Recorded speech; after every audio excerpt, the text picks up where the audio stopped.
Kenalilah saudara, kita sudah berada di dimensi yang paling tinggi saudaraku ya, dimensi cahaya. Jadi kalau saudara tidak bisa mengikuti dimensi cahaya ini, di era yang baru, dunia yang baru ini, saudara tertinggal di dunia kegelapan, yang paling gelap. Itulah neraka sesungguhnya. Anda sudah melihat pintu gerbang portal neraka sudah dibuka. Anda tinggal pilih Bapak Ibu, surga atau neraka. Anda masuk, berputar-putar pun Anda di padang gurun di dunia ini, mau itu 10 tahun, 15 tahun, 20 tahun, itu terserah Anda, tergantung Anda. Diri Anda masing-masing yang akan menyelesaikan iman Anda di muka bumi ini, pertarungan Anda di muka bumi ini. Sesungguhnya Anda pengikut Tuhan sejati atau pengikut Dajjal, pengikut setan. Anda pengikut Mamon, pencinta dunia, Anda akan mengikuti sistem dunia itu, saudara. Percayalah perkataanku ini. Anda pencinta Mamon, penikmat dunia, Anda akan ikuti sistem ular itu, saudara. Sistem dunia itu dengan barcode 3 sudut.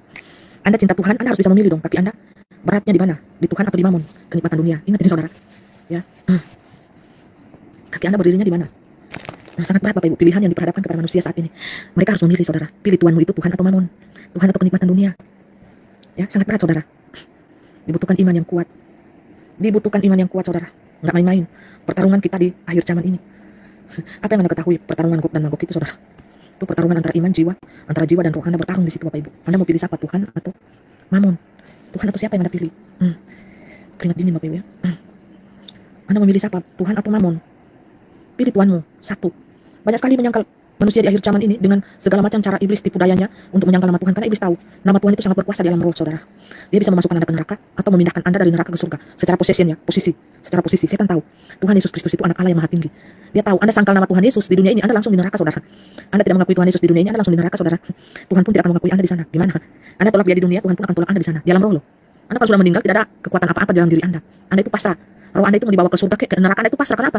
Yang bertugas di sana itu malaikat, dua malaikat, malaikat kegelapan dan malaikat Tuhan. Anda tinggal pilih, Anda diseret malaikat Tuhan atau diseret malaikat setan. Anda di sana, dipegang tangan Anda itu oleh malaikat Tuhan atau setan. Itu saja, saudara saya.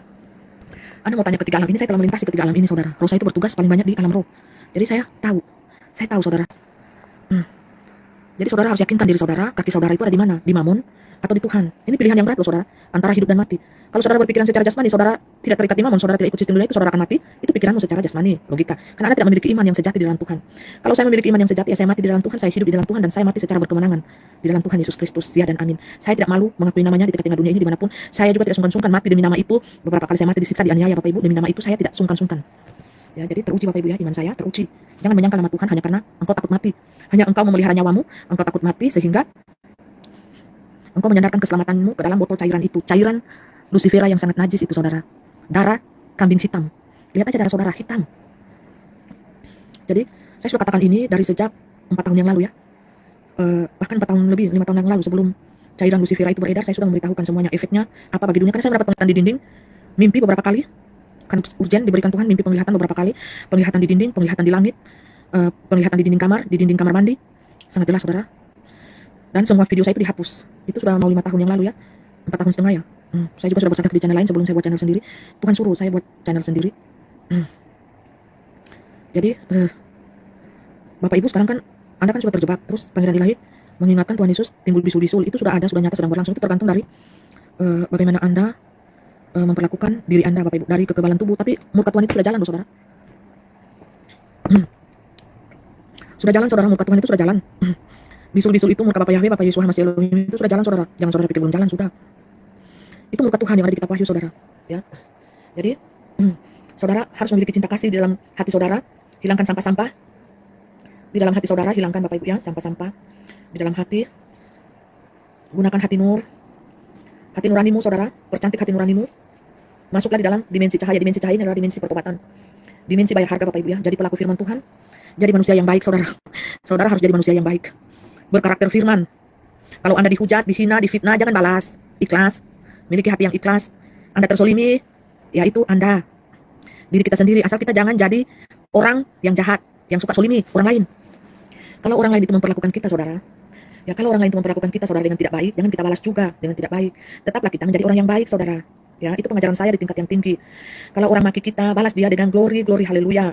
Kalau orang fitnah kita, terima kasih, Tuhan Yesus memberkati. Walaupun di hati juga ada rasa sakit, namanya juga manusia kan, masih punya perasaan, tapi kita minta kekuatan dari Tuhan. Tuhan, kuatkan saya manusia lemah, kuatkan saya dengan darah-Mu yang kudus.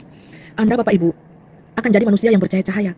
Dipenuhi cahaya kemuliaan Tuhan. Hati nuranimu yang bercahaya cahaya, yang berkilau-kilauan. Imanmu, saudara. Jadi hati ini ya, di sini ini yang harus diset. Jadilah manusia yang baik. Mau itu orang bilang Anda apa, mau itu orang bilang Anda itu hati busuk, kayak kotor, kayak Anda najis, kayak apa, segala rupa. Bilang saja terima kasih, Tuhan Yesus memberkati. Karena Tuhanku adalah Tuhan yang hidup, Tuhan yang berkuasa. Tuhan yang akan datang menghakimi orang yang hidup dan yang mati di akhir zaman ini. Dan dia ada benar-benar hidup, saudara. Dia tidak bukan Tuhan yang mati. Dia bisa inkarnasi jadi manusia, saudara. Ya, pengajaran saya, Bapak Ibu, susah untuk manusia daging ini ikuti. Makanya mereka bilang penyesat, karena susah mereka mengikuti pengajaran saya. Tiap hari puasa loh. Tiap hari puasa pengajaran saya di tingkat yang tertinggi ya. Harus baca kitab suci, berdoa, renungkan firman itu siang dan malam, dan jadilah pelaku firman Tuhan. Bukan hanya renungkan, Bapak Ibu, pelaku firman Tuhan. Sanggup, saudara, menjadi pelaku firman Tuhan? Ya, jualah segala hartamu dan bagi-bagikanlah hartamu itu kepada orang miskin. Susah gak? Sangat susah, Bapak Ibu. Bagi dunia manusia daging sangat susah. Tapi saya sudah melakukannya. Saya bukan penteori. Saya bukan manusia yang suka berteori, saudara. Saya manusia yang suka mainnya di praktik. Adapun berapapun berkat Tuhan, warna orang tua saya, rumah saya, semuanya suka lempar. Bantu orang susah, bantu orang miskin. Uang makan, Bapak Ibu. Anda kan tidak tahu. Tapi ketika Anda melihat cahaya hati Nur, cahaya hati saya, Bapak Ibu, saya tidak perlu berkata-kata. Anda bisa melihat cahaya hati saya yang terpancar di aura tubuh saya ini. Karena saya tidak terlalu pintar berkata-kata ya. Kalau bukan ini kesaksian roh, saya tidak pintar berkata-kata dan merangkai cerita yang indah bagi Bapak Ibu. Karena hidup saya sudah terlalu tersolimi, saudara. Tapi saya tetap baik. Saya melakukan dari versi terbaik hidup saya, hati saya. Saya memberkati orang-orang susah, memberkati orang-orang miskin di jalanan, dimanapun saya berkati. Tanpa saya memandang agama, saudara. Tanpa